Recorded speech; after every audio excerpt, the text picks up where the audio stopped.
दिल्ली की सड़कों पे कुछ छात्रों द्वारा ये नारा लगाया जाता था, कितने हिडमा मारोगे हर घर से हिडमा निकलेगा। इस पे आपका क्या कहना है? क्या था ये? हर उस घर में घुसकर मारेंगे जिस घर से हिडमा निकलेगा। आगे हिडमा है कौन? हिडमा नक्सली कमांडर था, बहुत लोगों को मारा था। जल जंगल जमीन के नाम पे बता रहे हैं हमारा शोषण हो रहा है, हमको विस्थापित किया जा रहा है। तमाम फर्जी बात करके निर्दोष लोगों की तमाम उसने नृशंस हत्या की।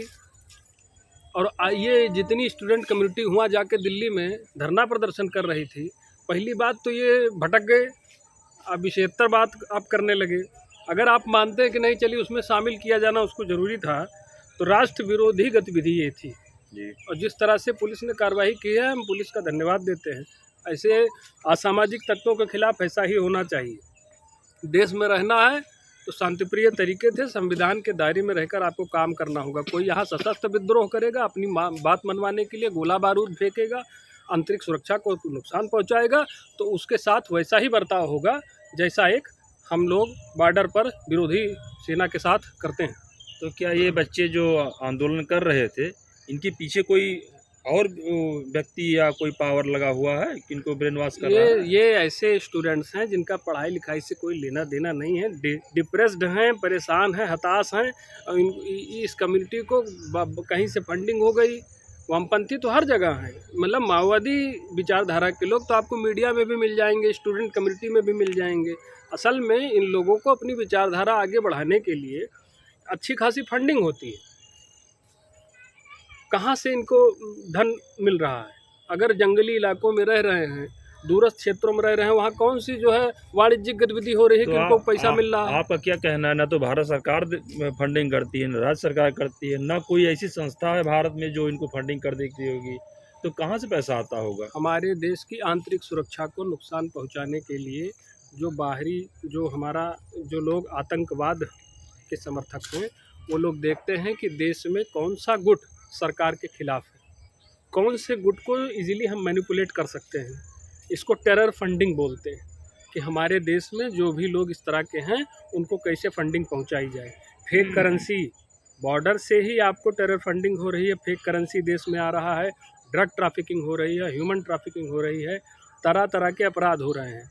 पहले हम लोग को अपनी सीमा को सुरक्षित करना है, आंतरिक सुरक्षा पर ध्यान देना है। हालांकि माओवाद और नक्सलवाद काफ़ी हद तक उस पर अंकुश लग चुका है, लगाम लग चुका है, लेकिन हैरत में ये बात डालती है कि अर्बन नक्सलिज्म कहाँ से बढ़ रहा है, शहर में नक्सलवाद कहाँ से पनप रहा है।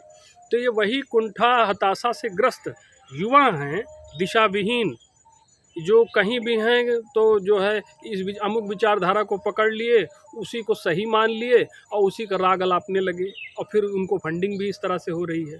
सवेरे सवेरे कोई माल फूंक लिए, बड़ा गोला ले लिए, दिमाग खराब हो गया, चले गए इंडिया गेट पे।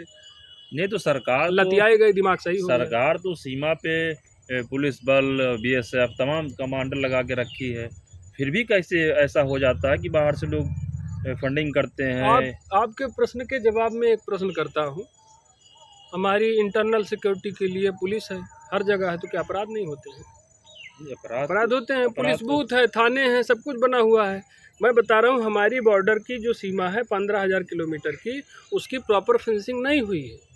और प्रॉपर फेंसिंग के अभाव में क्या, जब हमारे देश का इंटेलिजेंस मानता है इस बात को कि वहाँ बॉर्डर पार से इस तरह की गतिविधियाँ हो रही हैं हमारे देश में, इंटरनल सिक्योरिटी को खतरा हो रहा है, अंदर में ही तमाम ऐसे घुसपैठिए बैठे हैं जो बाहर के लोगों को सपोर्ट करते हैं कि कैसे वो यहाँ आके यहाँ अराजकता का माहौल पैदा करें। कुछ बाहर के लोग हैं जो अंदर की गतिविधियाँ देख करके इनको सपोर्ट करते हैं कि हमको वहाँ जाना ही नहीं है, बस इन हरामखोरों को थोड़ा सा रबड़ी खिला देना है, रायता फैलाना शुरू कर देंगे। उद्देश्य हमारा पूरा तो हो हमारी आंतरिक सुरक्षा को जो शांति व्यवस्था है जब ये डिस्टर्ब होगी, तभी वो अपने मंसूबे में कामयाब होंगे, तभी उनका, जैसे आतंकवाद का एक नया स्वरूप है। आज क्या कर रहे हैं, साइबर सिक्योरिटी हमारे पास ठीक ठाक है नहीं, इंटरनेट के जरिए प्रचार, जो कम्युनिकेशन है बहुत फास्ट हो गया है, उसके जरिए पहुंच जा रहे हैं। नए युवकों, नए नौजवान बच्चे हैं, उनको अभी काका काका नहीं पता है, ज़िंदगी का कोई राव रंग उनको पता नहीं है, उनको आसानी से मैनिपुलेट कर लिए, उनको भटका दिए, अब हो गए इंडियन मुजाहिदीन। उन्हें खुद नहीं पता कि वो क्या कर रहे हैं, उनको पता नहीं है। हमारे ही